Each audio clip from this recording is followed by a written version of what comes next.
full house for our speaker this year. Just a few bookkeeping type items before we introduce the remarks by Rabbi Sherman.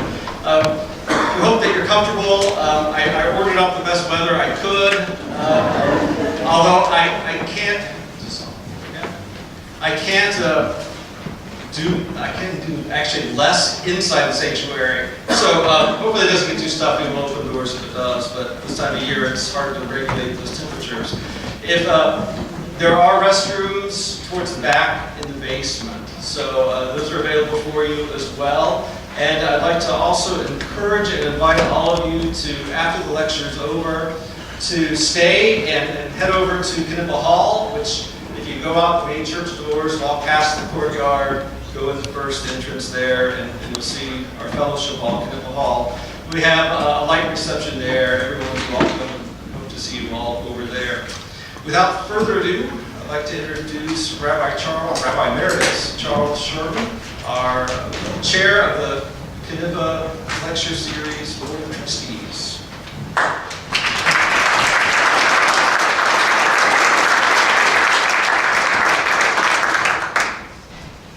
Thank you, Pastor Paul, for all of the efforts that you and this wonderful church have put into this lecture series. Not only this year, but for all of these years. We are particularly blessed to be meeting here, and we want you and your congregants to know that as well. The Board of Trustees members of this lecture series are printed on the program. I would like to ask all of my colleagues who serve on this lecture board to please stand. We're grateful.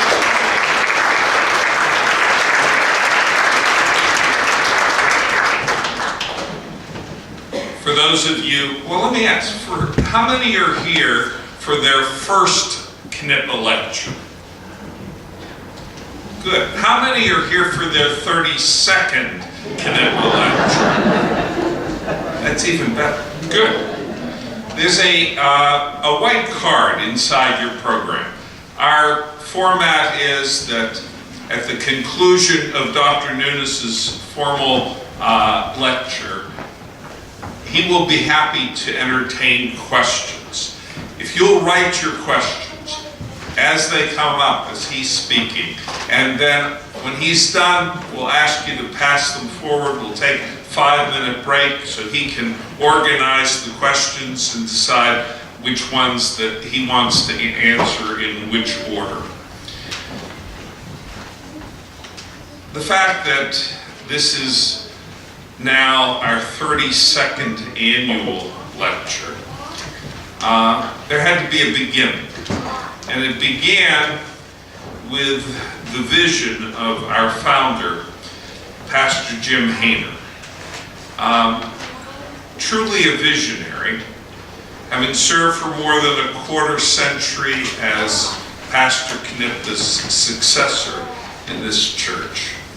I want to engage in a little theology. Those of us who study the Bible know that there is such a thing as a call, where an individual feels called to a particular mission. Now, those of us who are Oklahomans, we also know from our study of the Bible that some people misunderstand, misinterpret a call. Those of us who are Oklahomans were not sure when Pastor Hayner's felt called to cross the Red River into the neighboring state, that he had really heard correctly. It turns out that God does indeed work in strange and mysterious ways, and was not done at all with his faithful servant, Pastor James Hayner. Went from grace to in retirement serving Lutheran Church in Whitney, Texas, then to being now the director of the Luther Center of North Texas, and serving as a volunteer on the staff of Zion Lutheran Church in Dallas, Texas. Pastor Hayner continues to be a faithful servant of our God. And he also is still very intimately connected to this lecture series. Besides checking up on me from time to time, Jim has suggested a number of wonderful speakers for us to consider for this lecture series, including today's speaker. And so I'd like us to acknowledge the fact that we would not be here today were it not for the vision of our founder, Pastor James Hayner, who will introduce our speaker.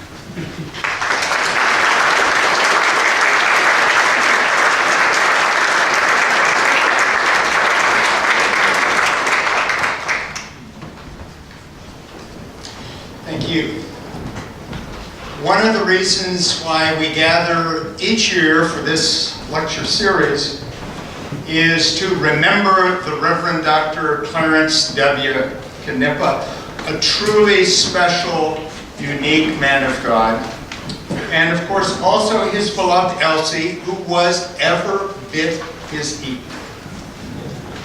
Clarence and Elsie embodied in personal example after example over many decades what God's prophet Micah delineated for human living, namely that we are to do justice and to love kindness and to walk humbly with our God.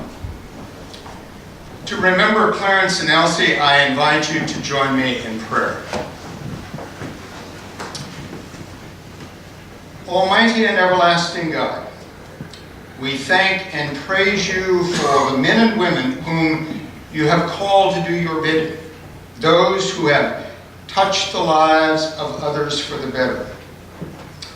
We are especially grateful for the memory of Clarence and Elsie, who inspired and mentored so many of us to embrace noble ideals and righteous virtues.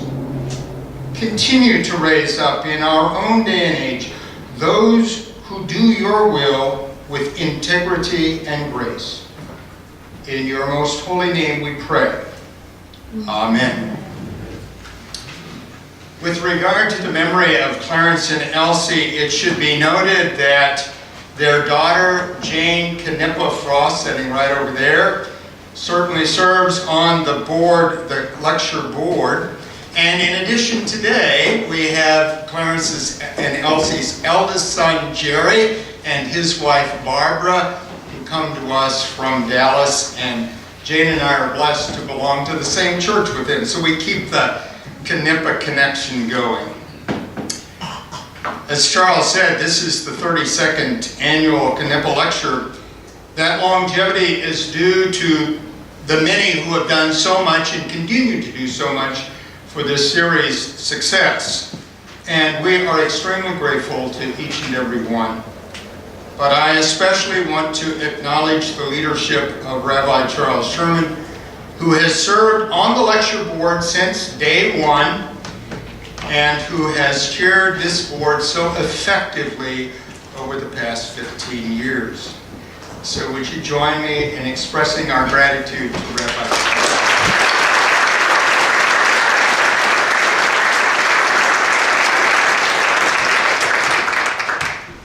To introduce this year's Knippa lecture is an exceedingly difficult task for me, because there is so much that I would like to say. But you've come to hear him, not me, so I'll be as brief as I can. First, our speaker's credentials are impeccable. He comes to us as one having served as a parish pastor, one who has engaged nationally and globally in matters of human care and social justice, who has been a university professor and now serves as a college president.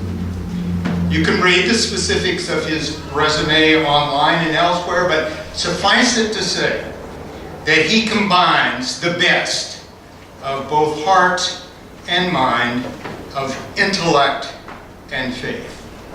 And in just a moment, you will be exposed to his extraordinary energy and enthusiasm. Now, at this point, I could, but I won't, launch into a rather lengthy story which has unfolded over the past 2.5 years, the bottom line of which is this.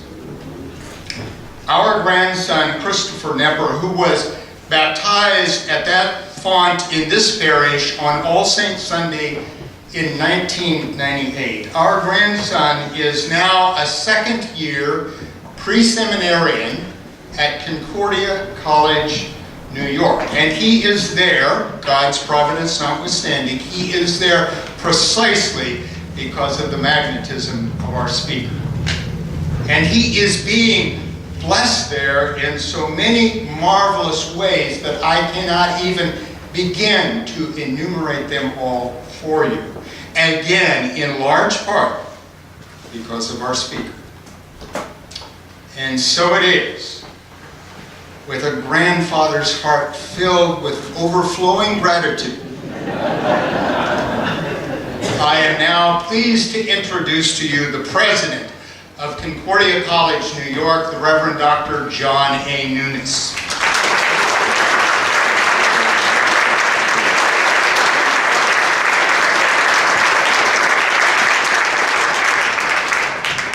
Good evening. I'd like to commend those who planned, promoted, prayed for, and are paying for this program.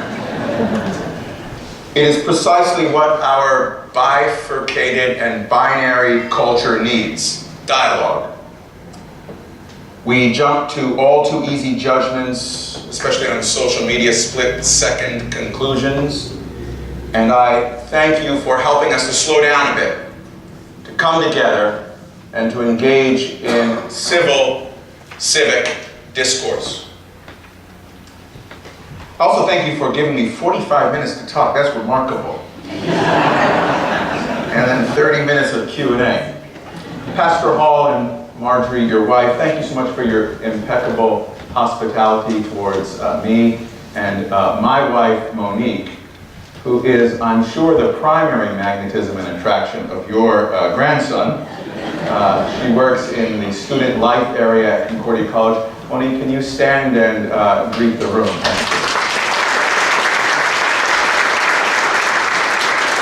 We are the parents of 6 children, 5 boys and 1 girl. Excuse me, 5 girls and 1 boy. How did I not know that? I don't know about you, I have 5 girls and 1 boy, okay? I'm sticking with that. And we have 8 grandchildren. That's what I was thinking about. Our boys are all in the grandchildren department. And your grandson, shows you how divine justice works, on Saturday was babysitting my grandson. So thank you for sending him to Concordia. We will take good care of him. He is a cornerstone student. He's only in his 2nd year. What you have failed to mention, Jim and Jane, is that he, in his 2nd year, is the president of Student Government Association and is what I call a cornerstone student upon whom we are going to build the future of Concordia. So thank you so much for being such an effective grandparent in his life. I want to thank also Rabbi Sherman and Nancy for your generosity of spirit and for putting us up at the Campbell Hotel. In fact, you made our reservations for us, and it's a great room. Thank you. The pillows are so puffy, and the comforters comfy, and the towels are fluffy. We have no idea how we're going to get our suitcases closed in the morning. But it's fine, because the room's in your name. Thank you so much, Rabbi Sherman. The Twitter version of today's talk is this: tired of talking about diversity? Try this. Be the person of faith you already are. That's it. So you can leave if you wish. But for those of you who feel you need to suffer through about 4,000 more words in this late afternoon, here goes. And I'm going to be reading my remarks, for which I apologize, but I want to exercise a lecture of this stature deserves a precision of language. And so I'm going to be sticking pretty close to the prepared manuscript.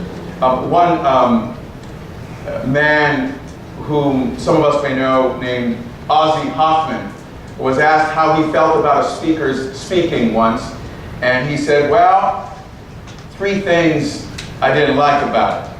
First, he read it. Second, he didn't read it well. And third, it wasn't worth reading. So I hope that that is not the case today, my friends. But I'm going to attempt to make 3 points that strive to move us beyond the factional and fictional categories that seem to control our thinking about diversity. And I want to suggest that we creatively disturb our present diversity models by employing a critical and self-critical faith perspective. And my 3 points will be simply this. 1, diversity is not new. 2nd, the image of God is key to understanding human diversity. And 3rd, storytelling gets us beyond both theory and practice. A spark for my topic today was a single sentence in a prescient book review written by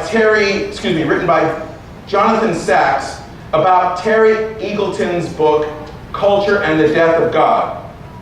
Sachs was, by the way, the chief Orthodox rabbi of the Commonwealth of Nations from 1991 to 2013.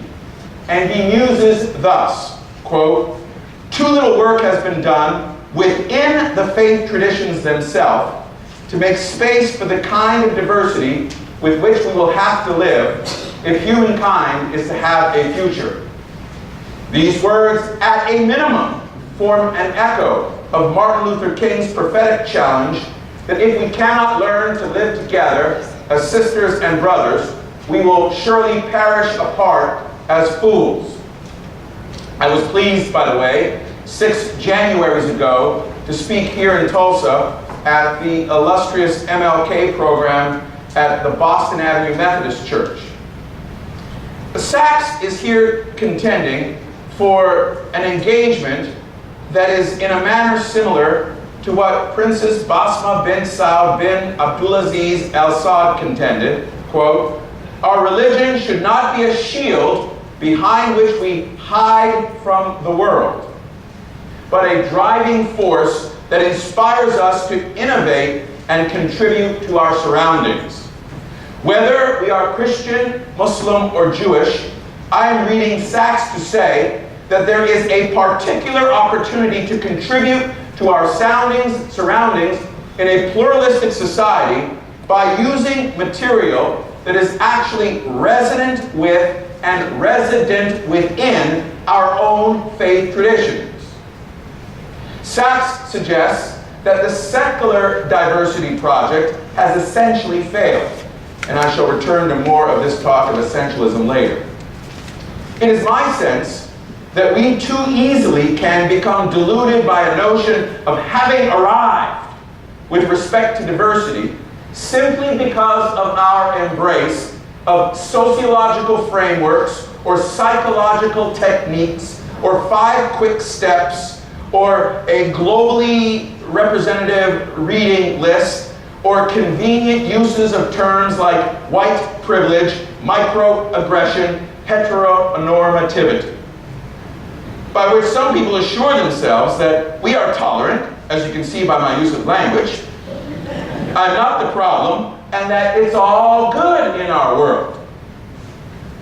Jay Live is a rapper and a poet to whose work one of my students introduced me, and he has some lyrics which address the pat formulas and cute categories we revert to instead of doing the hard work of actually getting to know people's complicated, multi-layered, uncategorizable lives.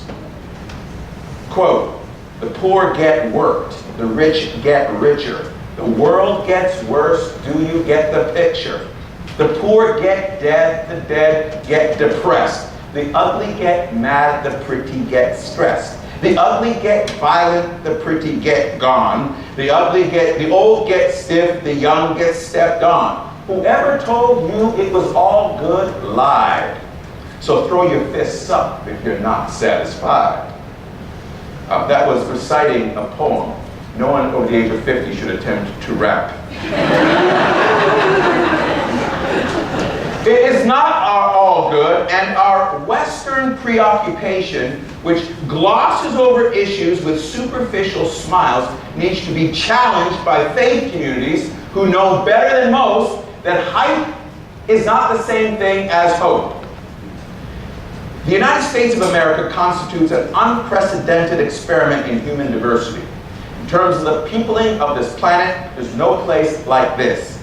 In many ways, New York City not only thinks it is the axis mundi, which means center of the world, but it actually does exemplify many of these attributes. It is by far the most diverse megalopolis on the planet.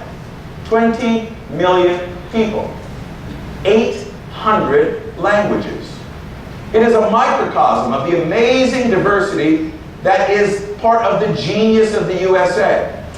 Yet, all of us, including New Yorkers, have got more hype than hope when it comes to diversity. For example, 3/4 of white people have entirely white social networks with no minority presence.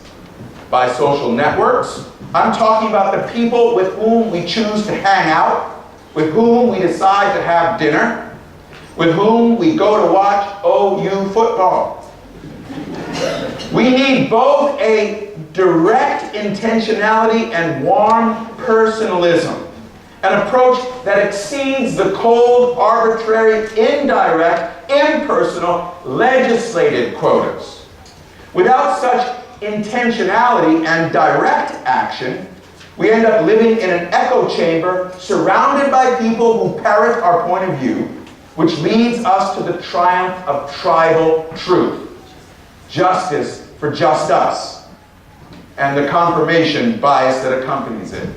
It's not all good, as the prophet Isaiah says, when justice is turned back, when righteousness stands at a distance, and truth stumbles in the public square. Life in the USA in the 21st century is quite a mixed bag. On the one hand, we've been hypnotized by a material prosperity that's unprecedented in human history. Yet, on the other hand, we suffer from deep spiritual poverty, rich in things, the hymn writer says, and poor in soul. We are more connected than ever by technology and the ease of transportation, and yet we are more disconnected, alone, lonely, depressed, and alienated from one another. So many trimmings and trappings of worldly success, yet boiling just beneath the surface, it's not all good. Which is one of the things I like about this next generation of students. They have what I call dystopic attitudes as they take to task their over-smiling baby boomer predecessors. Hype is not the same as hope. Political ideologies quite obviously cannot liberate us. The free market cannot redeem us. Marxism cannot save us. Science cannot free us. Technology cannot heal us. Education cannot lead us out of our bondages. The questions that plague people the most, that haunt our humanity, go another level deeper. Questions with which we are all familiar. Like, why am I here? Who is my neighbor? And what really matters in life? And that's why, and I am very biased, a faith-based, ethics-infused, liberal arts education is part of the key here. Here's why. The first thing it will teach those of us who are tired of merely talking about diversity is this. Diversity is not new, point one. All of that, and we're just at point one. I'm sorry. That was just introduction. Prolegomena. The historical anatomy of what we call the Western tradition is itself an exercise in diversity. Flowing into the stream of what we call Western culture, when our discourse is at its best, are multiple tributaries, many ancient rivers, a plurality of civilizational antecedents. And we often just lump them into a category and consider them Western or European. To be Western, especially if you have the privilege of education, is itself a participation in diversity. The construction of a binary either Western culture or diversity approach is a false dichotomy. It's not classic Western civilization versus diversity. There is no Western civilization without diversity. In the West, we are multiple and we are ancient. The religions of Jerusalem, the scholasticism of Athens, the library science of Alexandria, Egypt, the ethics of Ashoka, the 3rd century BC emperor of India. Google him, Ashoka. The legal theory and structure of Rome, the anthropology and introspection of the North African St. Augustine, the academic organization of the Al-Azhar Muslim School in Cairo, which provided, by the way, the structural model for the first European universities. The algebra of the mathematician Al-Khwarizmi, whose very name, Al-Khwarizmi, is the name from which we get the word algorithm. And he taught at the House of Wisdom in Baghdad during the so-called Golden Age of Islam. Algebra itself is an Arabic-derived word meaning the reunion of broken parts, which is what our tradition is at its root. A reunion, a bricolage, a collection of many parts. Our tradition incorporates the politics of England, the humanitarianism of Switzerland. There is no pure Western civilization. Take my even Lutheran Christian college where we gather.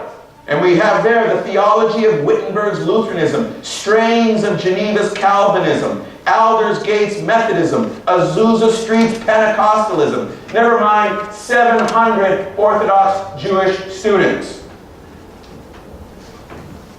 It's all ours, says the poet Derek Walcott.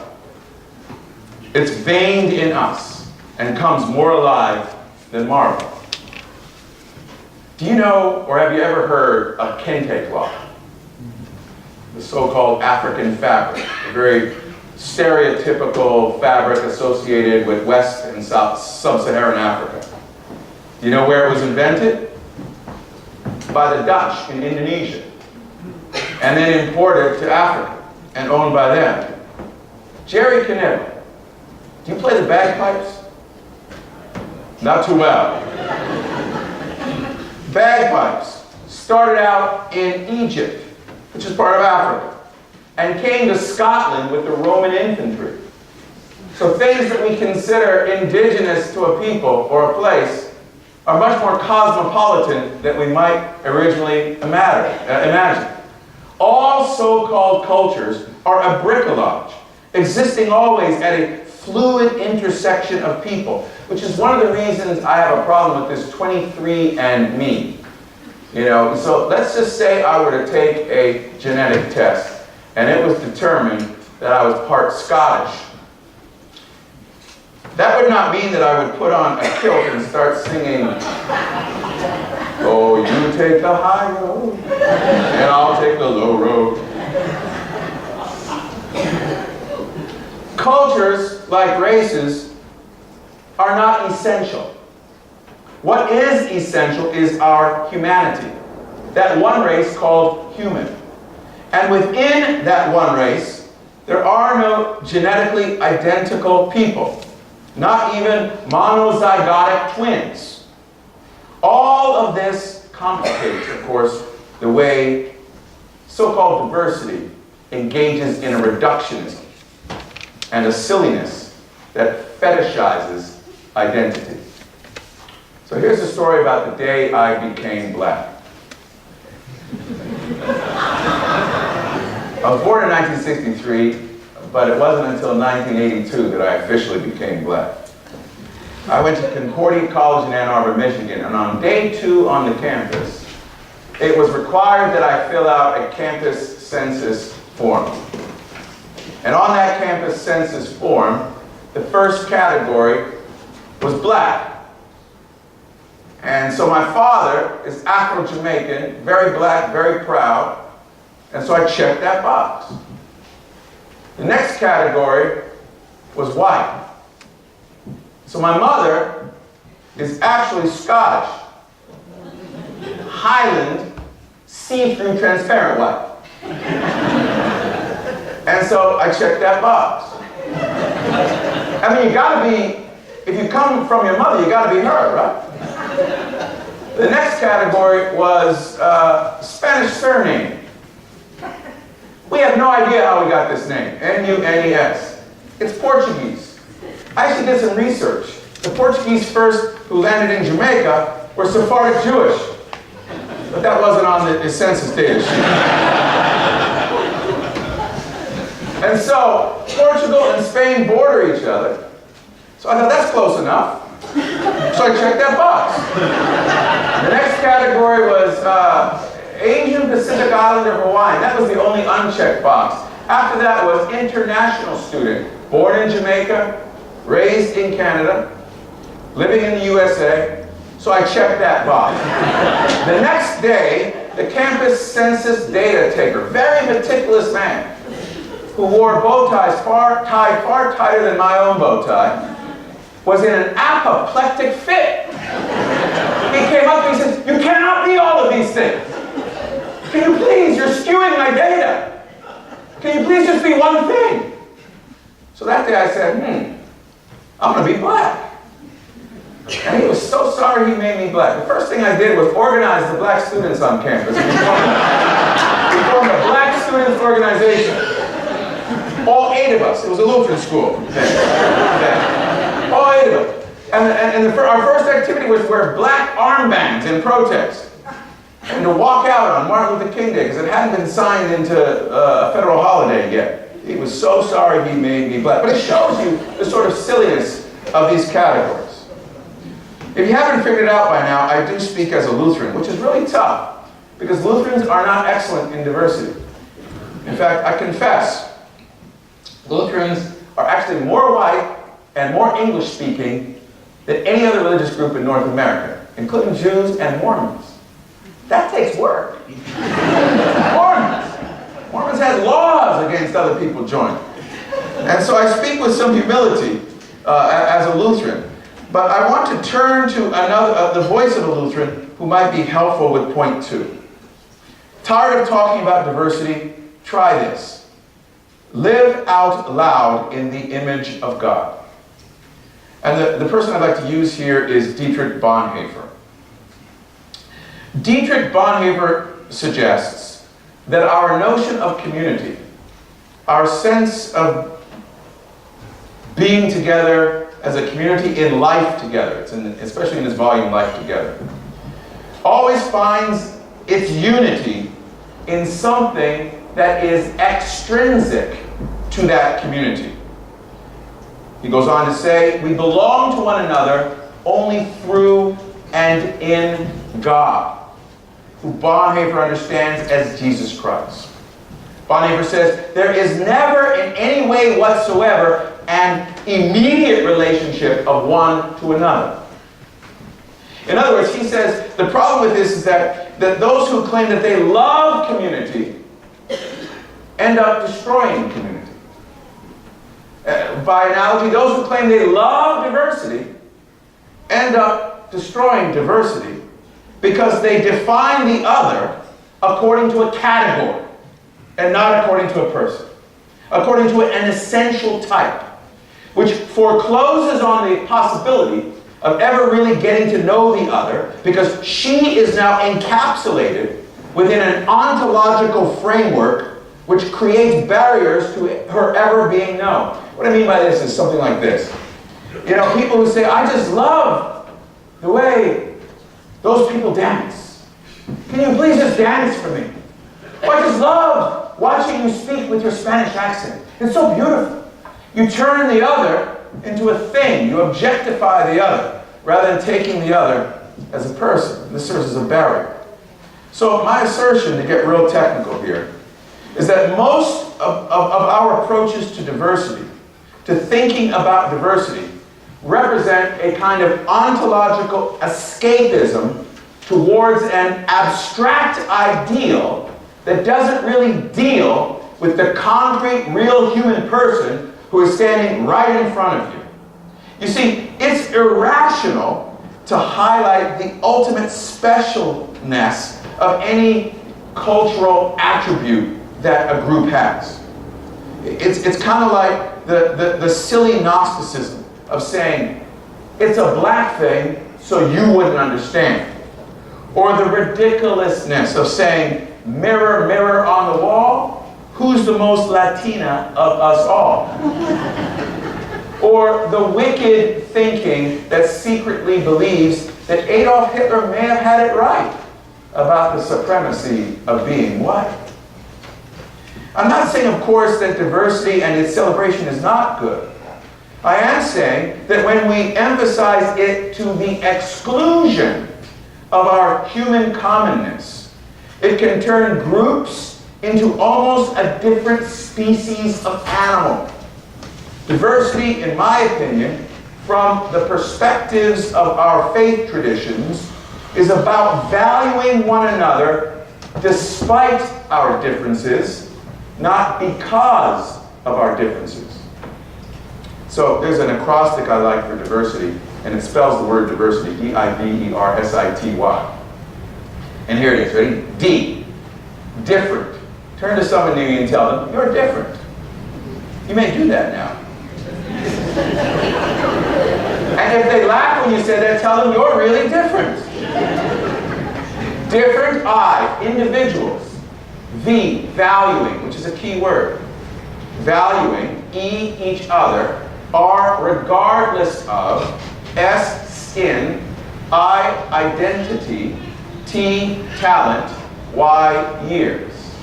That's age. Different individuals valuing each other regardless of, not because of. Because that wouldn't spell diversity, that would spell suburbity. Regardless of skin, identity, talent, or years. So I'm going to go a little bit deeper with Bonhoeffer now, who invites us, who are created in the image of God, to take that image to another level. Like Maya Angelou says in a poetic piece where she says, you created us only a little lower than the angels, and yet we have crouched too long in the bruising darkness, have lain too long face down in ignorance. So this is a fascinating footnote from Bonhoeffer, and it occurs in his commentary on the book of Genesis. And I, in nerd-like fashion, became fascinated with the footnote. And he makes a distinction between how the image of God should be understood. And he says, typically we understand the image of God as the analogy of being. And rather than that, Bonhoeffer invites us to think about the image of God as the analogy of relationship. The analogy of relationship, in summation, suggests that the image of God is found in the analogy of community. What is most like God? Community, or plurality, like Elohim. Or as St. Augustine put it more panoramically, God is love, lover, and beloved, which curiously corresponds with Islamic mysticism, the highest principle of Sufism. Ishq Allah, Mabud Allah. God is love, lover, beloved. Or as I understand God in my tradition, Father, Son, and Holy Spirit. God's image is reflected in a dynamically interacting community, what Martin King would call a beloved community. So if you're not interacting with real people, you risk not realizing or misrecognizing God's image in yourself and in others. Now to the third point. If you're tired of talking about diversity, try storytelling or the arts. I was invited by National Public Radio about 4 years ago to submit a story for a program called Storytelling with a Beat. And I got a chance through the course of that conversation to submit my very, very best story. I worked on it hard and submitted it, and they submitted to me their very, very best rejection letter, which they probably worked equally hard on. It was very nicely written. But in the course of connecting with them, I heard a story told about Ira Glass, who's the host of This American Life. And he tells a story when he first came up with the concept of This American Life. He said to his then girlfriend at the time, "I've come up with a concept that will change the world." Well, this concept is about kind of an everyday, ordinary occurrence. And then I'm going to zoom up to kind of the high principle that's at work. And then I'm going to talk about the practical implications of how we live out that principle. And his girlfriend at the time said, "Have you ever been to church? They do that there every weekend." So we should know about stories and storytelling. Faith communities should know about this. But stories help take us beyond both theory and practice. They are like art, which connects beyond just the theories of diversity or the practices of diversity. It's one of the reasons that Monique's music, my wife's music, connects so powerfully with people, because it's the soul's own speech. And the arts can connect in ways that both theory and practice cannot connect. I often go places and speak, and then Monique sings, and then they invite her back. So I want to give an example of a narrated experience that attempts to sort of show this. It was the heart of a hot August. I should have been fatigued as I rolled my luggage bags from the rental car lot to the Delta Airlines terminal, but the buoyant bounce in my stride suggested otherwise. I was impervious to the heavy Manitoba heat. I had just spoken at an event, and it went refreshingly well. A man with a welcoming Winnipeg smile, partly hidden behind his prairie whiskers, pointed me and other Minneapolis-bound travelers toward a sign with an arrow reading United States Immigration. Say what? In Canada? I mused, mind roamingly to myself. I haven't seen anything like this anywhere else in the world. A U.S. immigration desk in Canada? I guess Canada, quite dissimilar to the U.S.'s southern neighbor, occupies some special place as our friendly neighbors. The nation with the nickname Great White North. A diversion I mention only to draw attention to how much I don't like that double-edged sobriquet. A U.S. immigration desk in Canada is a rather cool analogy, isn't it? People can be theoretically permitted back into the United States and even hear the words "welcome home," while spatially, geospatially, they haven't even boarded the plane to leave Canada. Something of an analogy for living eschatologically, a sequential suspension of the now and the not yet, at the same time having fully arrived while still on the journey. Or like having realized that there is really one human race, but obviously we've got plenty of work left to do with it, among so-called races.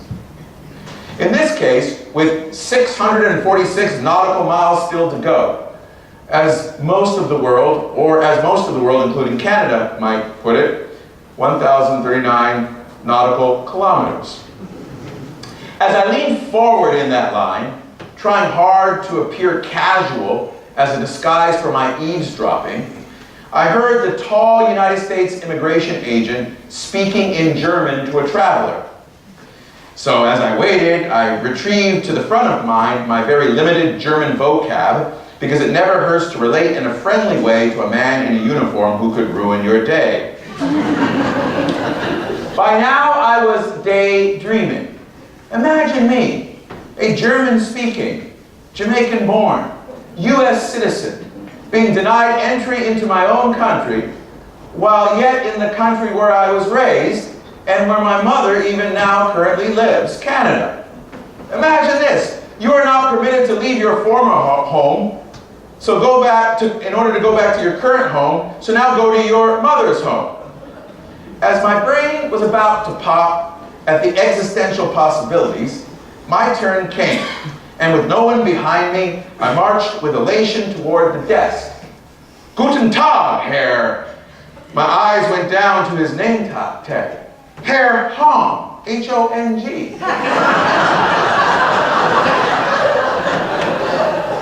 Oh, I continued, I know that name, Hong. In fact, I know of a Howard and Edna Hong, translators of one of my favorite philosophers, Søren Kierkegaard. You know a Hong, do you? Said he. And by the way, he was not an Asian Hong. He probed, peering down his long nose through his drugstore reading glasses, eyes narrowing and then quizzically widening. I could see him swallowing hard, a pause. He looked around and in a non-official, non-immigration agent tone said something more unimaginable than the super absurd scenario I was painting in my mind while standing in line. He said this: those would be my dear deceased parents. How in the world do you know them? Well, I don't know them, I responded, but I cited them in enough bibliographies to never forget them. Their work saved Kierkegaard for the English-speaking world. Glancing back over my shoulder, I saw that no one was there, so I took my time to talk Kierkegaard with someone who, like all of you this evening, would want to know more about the Danish philosopher. I told him that I once got an A grade in a graduate level course taught by a woman named Antje Jacqueline, who, by the way, in 2013 was the first woman to be elected Archbishop of Sweden.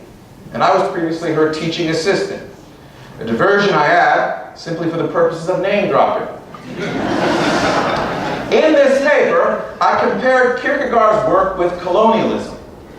And Herr Hong here was at least appearing to be interested. And what did you write, he asked. Well, I'm glad you asked, I obliged him. Both existentialism and post-colonialism are concerned about our dilemmas of existence.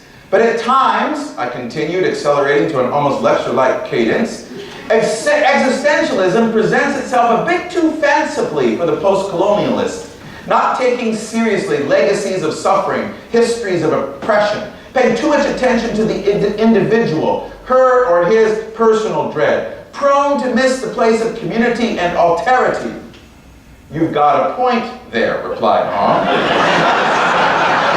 In what sounded like a question to me, so I kept talking.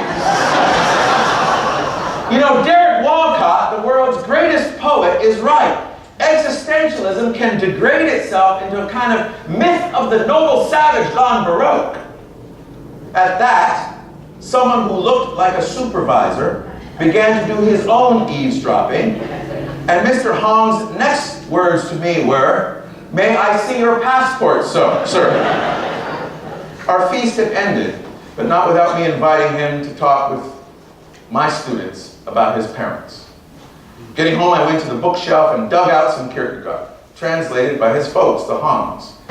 In their introduction, they describe the way Kierkegaard invites us to a third way, a way intended by Aristotle to complement both theory and practice as ways of knowing. It's called poetics. And this is what I believe we need more of. More poetics, more poiesis in our epistemology, more poets of the possible. Not only poets who write rap or rhyme or verse, not only poets with words that are metrical and metaphorical, not only spoken word artists, but let me quote Hans Parents.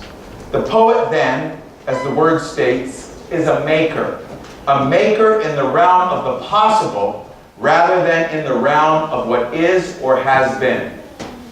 The poet then, as the word states, is a maker in the realm of the possible rather than in the realm of what is or what has been.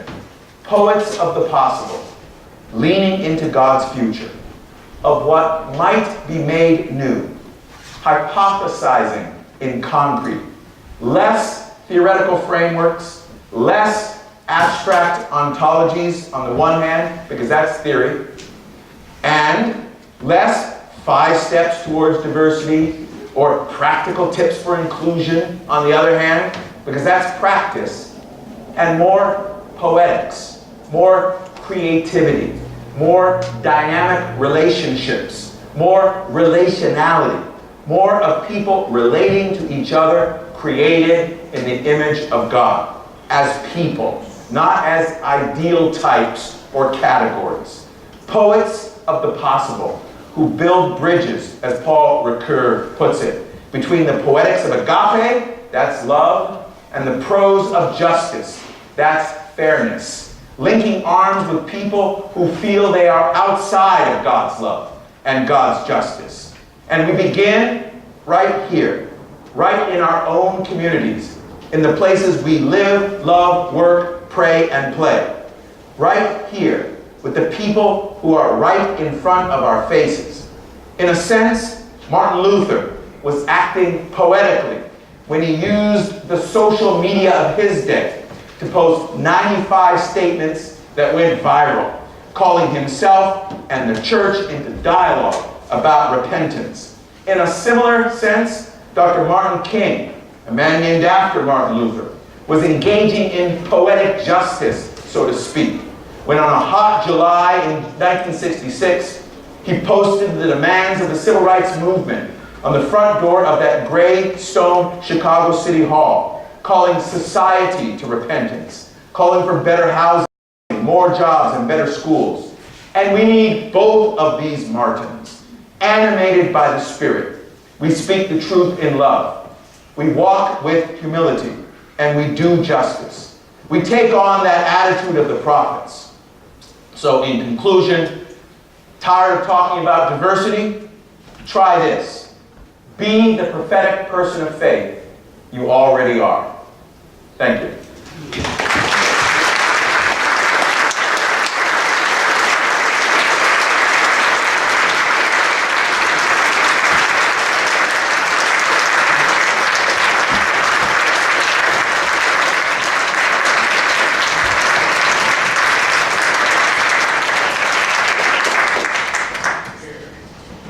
Friends, it's your opportunity to address Dr. Nunes with your questions. Please write legibly, and if you'll send them to the aisles, we'll pick them up. Let me ask our indefatigable treasurer, Lynn Bachmulan, to come forward with an important public service announcement.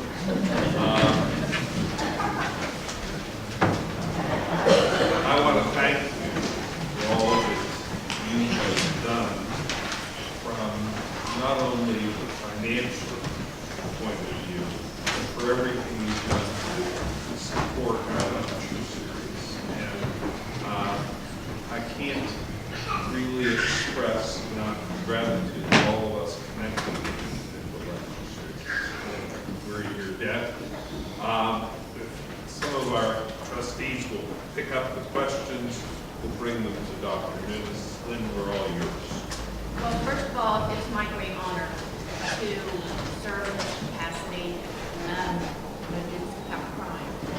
12 years ago, my father passed away, and I've stepped into his big shoes, and it's been my honor and my privilege. So I'm on the cleanup crew here, obviously.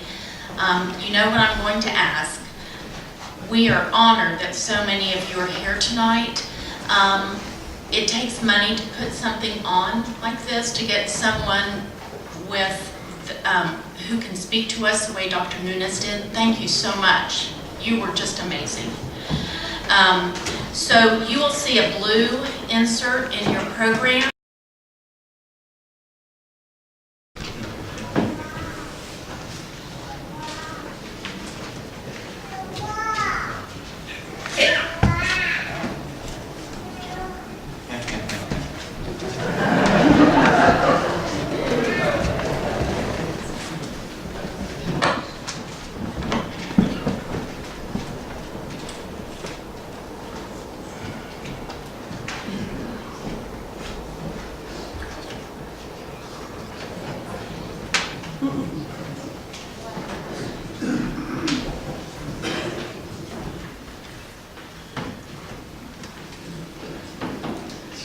Wow, these are great. Thank you very much.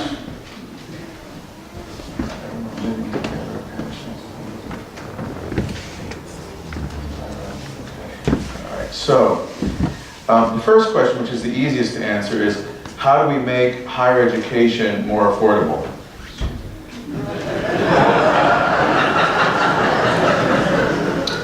It's easier to answer because I have no idea. You're right, we have a quagmire in terms of higher ed, and I believe that higher ed is the gateway to the American dream in so many ways. It opens a world. For my own family, it was higher ed that opened the world and the possibility of the future. The reason why people live in poverty and in situations of injustice is largely because of, the number one reason in my opinion is because of a lack of access. A lack of access. So sometimes it's systems that give them a lack of access, sometimes it's other reasons they have a lack of access, but they have a lack of access to opportunity and to technology and to information. And we have to find ways to make higher ed more affordable. We're really pleased that at Concordia College, New York, we're ranked by the US News and World Report as one of the best values in higher education. So in other words, our price point for students is considerably lower than many schools in our region. So we're working and doing everything we can to support that. That's a good question. How do you relate the picture of humanity and diversity to someone that does not believe in God and thus being created in His image? Is evangelism the answer? Yes? It's interesting because the experiment of secularism is essentially another sort of failed experiment. I encourage you to read the work of Charles Taylor, who is a philosopher teaching at McGill. He's got a book called The Secular Age, and he talks about that in our so-called secular society, there are many people who are living with a kind of haunted existence. It's similar to what St. Augustine said, that, you know, you have made us for yourself, O Lord, and our souls are restless until they find rest in you. There's a kind of a nagging sense that the culture has that there's got to be more. And we find this with a lot of our students who declare that they are, so about a third of our students on our campus will say that they have no religious affiliation, which, by the way, is the fastest growing religious group in North America, the so-called nuns. I think we have a nun here. That's not what I meant, okay? Not N-O-N, not N-U-N, but N-O-N-E, okay? And so this is the fastest growing group in the United States of America. But even when you talk to them about, you know, meaning and significance in life, you can tell that they're looking for more or hungry for more. So I do think evangelism. The thing about evangelism, though, is that it's not the best sorts of evangelism, I believe, are in the three kind of pathways to bringing people to faith are dialogue, and then a sense of belonging, and then service projects. So when I'm talking to our young people, that's the way we engage young people around the faith. So I think, you know, other ways like inviting them to church come later. Let them get to know you first. Let them get to know the faith that you have first. Okay. Let's see. What about changing systems that oppress groups? Individual relationships alone can't do it. We need generalizations to do this analysis. So, sure, I mean, there is no doubt that there are systems of oppression. There's no doubt that there are systems. There are structures of oppression. There's no doubt that there is such a thing as structural sin.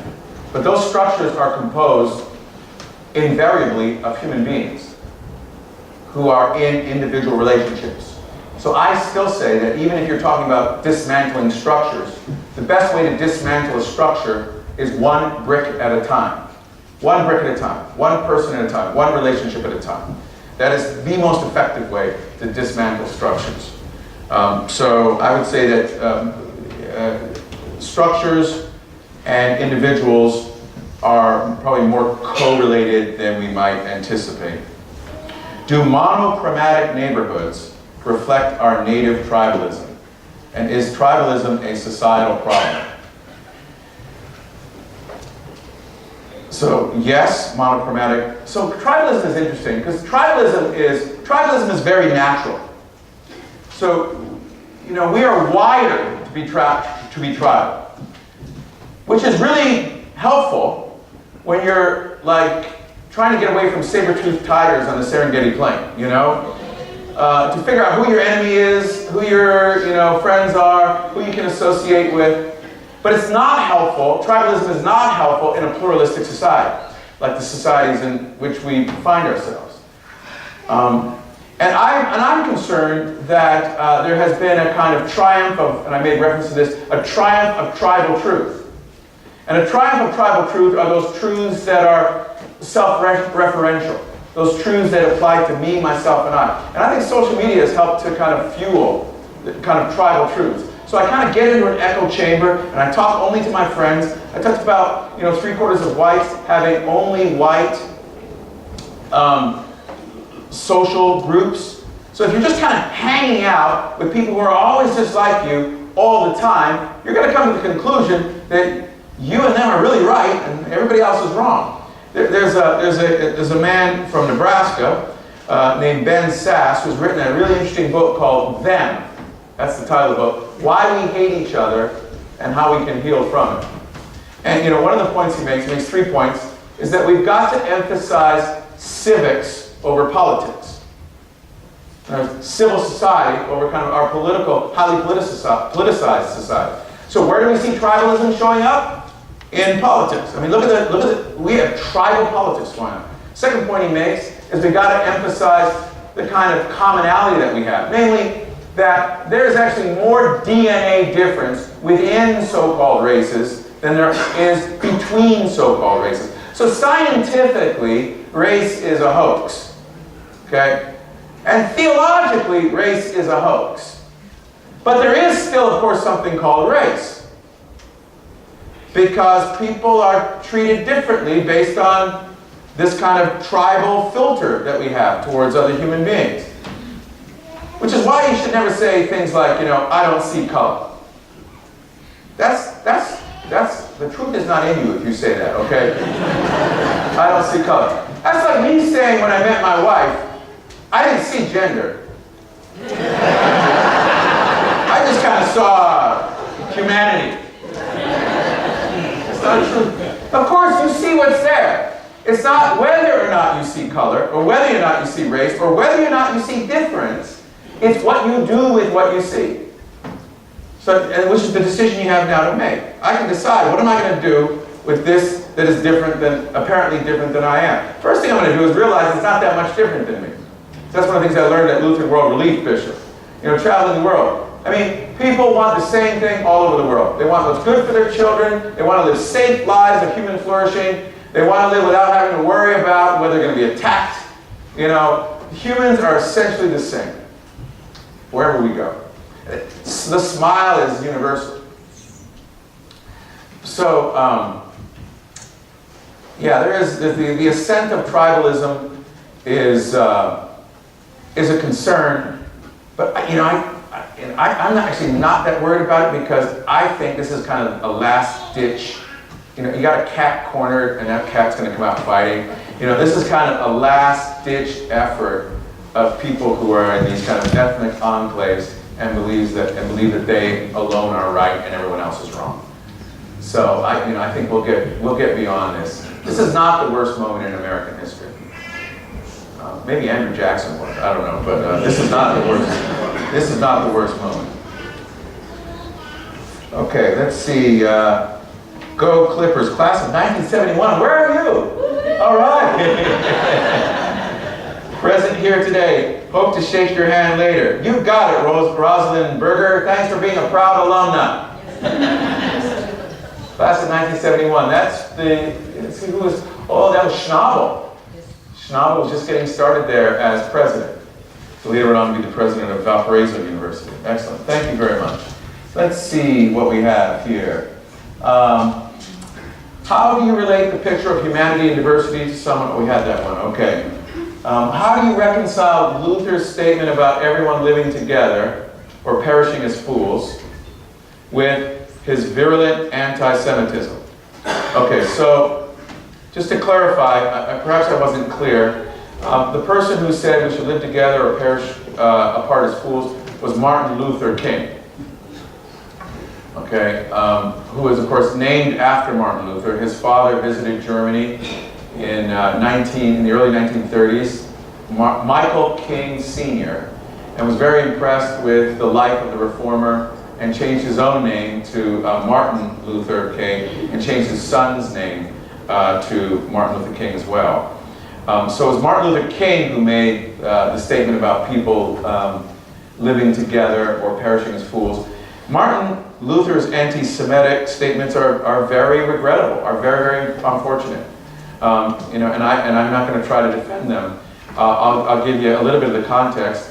I mean, it was a different era in which people communicated. So some of it is the hyperbole of speech in that time. Some of it is caused by the fact that people just, like Luther had a lot of things to say about people that were over the top and inappropriate. Would you like to hear some? I actually have some that I've looked up. I mean, some of them are pretty curious. Monique's saying don't do any of them. Okay, but some, but he has one of a burning.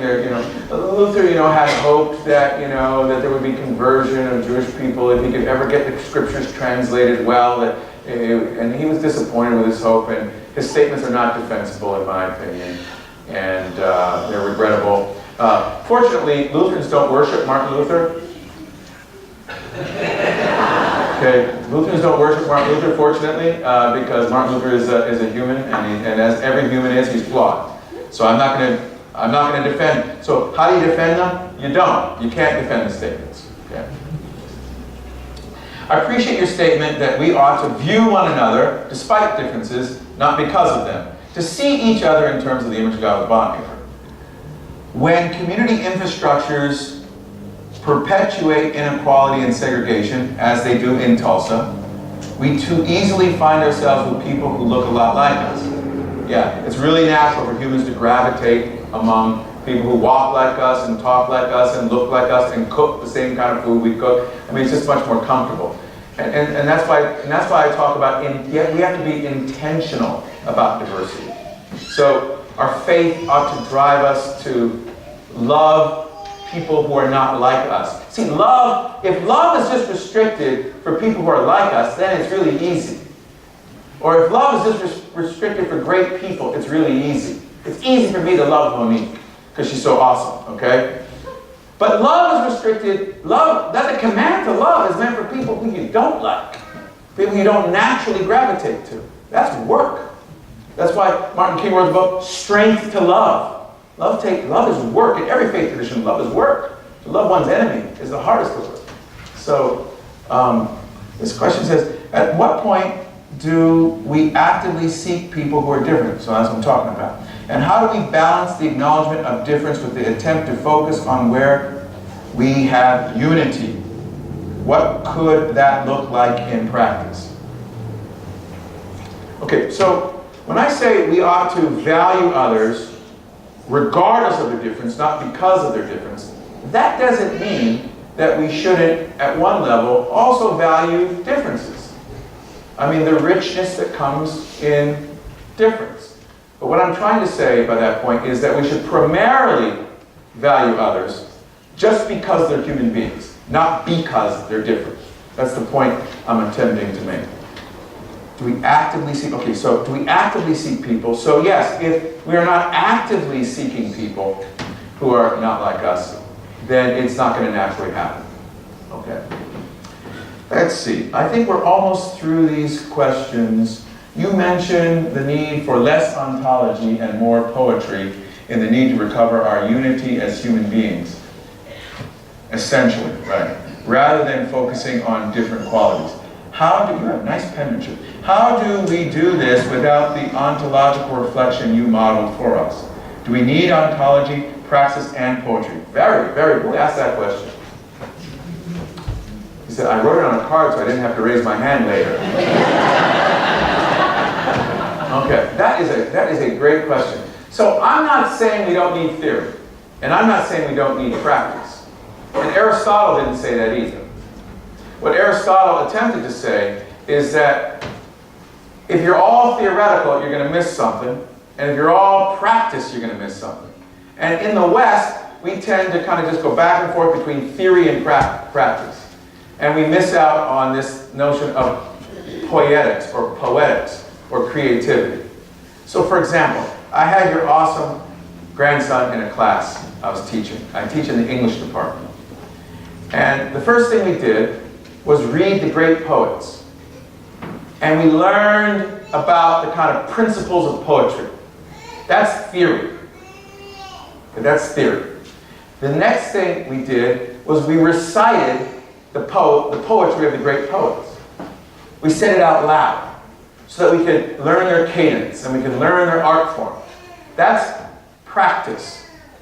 The third thing I had the students to do, and your grandson did a great job, was compose their own poems. That's poetics. That's praxis. Excuse me, that's poetics. That's the kind of creativity. So we need, what Aristotle is saying, that learning happens in all three ways. It doesn't just happen with theory, it doesn't just happen with practice, but it also happens with creativity.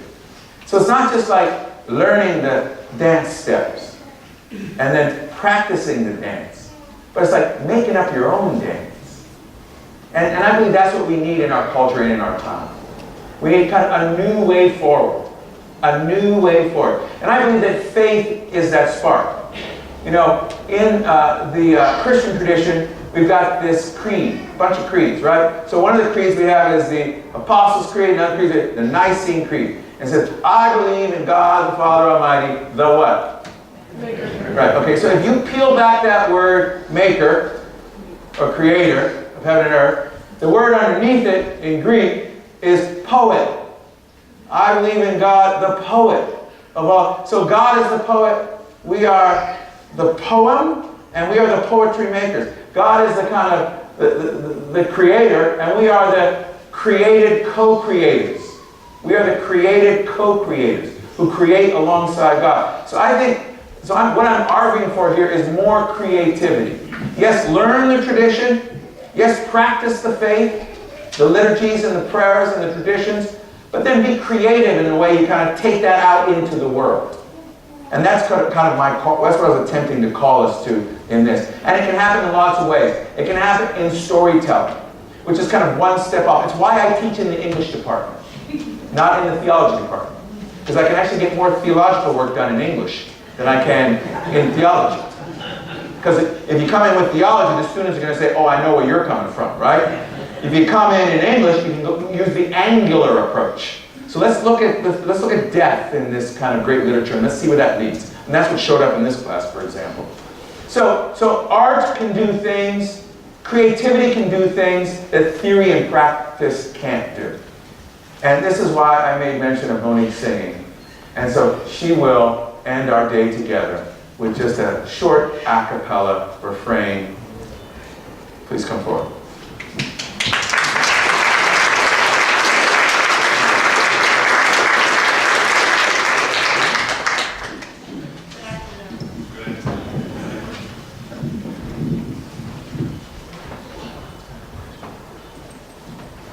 Blessed assurance, Jesus is mine. Oh, what a foretaste of glory divine,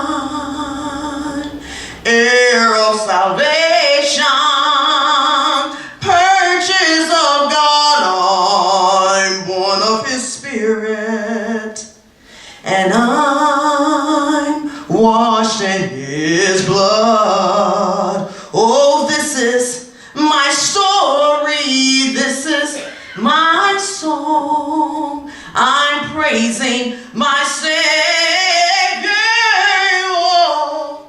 all the day long. This is my story. This is my song. I'm praising my Savior all the day long. Oh, this is my story. This is my song. I don't know about you, but I'm praising my Savior all the day long. Oh, this is my story. This is my song. I'm praising my Savior. I'm praising my Savior. I'm praising my Savior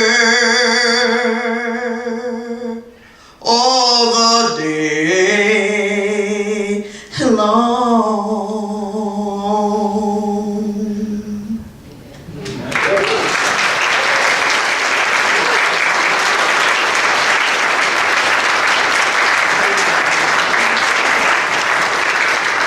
Friends, we have an opportunity next door in Knippa Hall to personally thank Dr.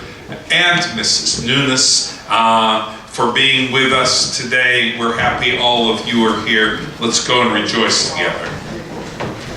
And there are books, yes, available in Knippa Hall as well.